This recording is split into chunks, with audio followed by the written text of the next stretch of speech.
Kasi ang gusto ni Jesus, buhay na walang hanggan ang makamit natin. Okay po yun. Sige, masaya ka, makapag-pundar ka, no? Magkaroon ka ng mga alahas. Okay yan. Hindi po yan masama. No? Pero lahat ng yan, tandaan natin, ha? Iiwan yan dito. May iwan yan. Kahit isama mo pa yan sa kabaong mo, pagdating ng araw, kukunin pa rin yan.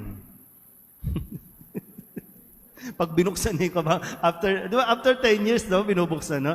After 10 years, alam nga naman, pag cremate ka, i-cremate yun, manghihinayang sila. Real talk tayo dito. Hindi yan susunugin. Pero ang magdadala sa atin sa langit ay hindi yung kung ano yung inipon mo, ha?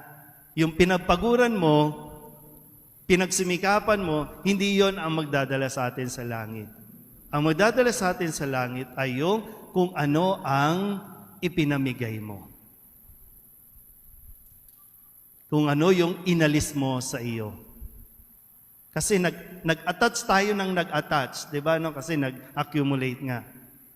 And then, sana, habang tumatanda, habang alam naman natin, no, wala namang habang buhay dito sa mundo, natututo tayong nagde-detach doon sa mga material na bagay.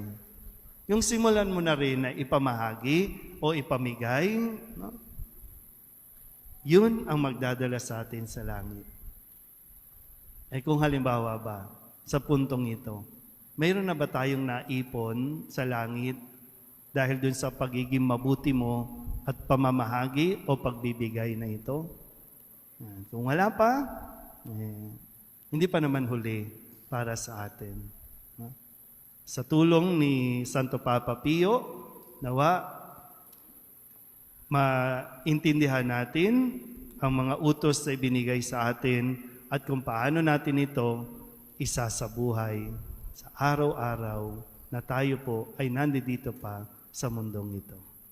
Amen?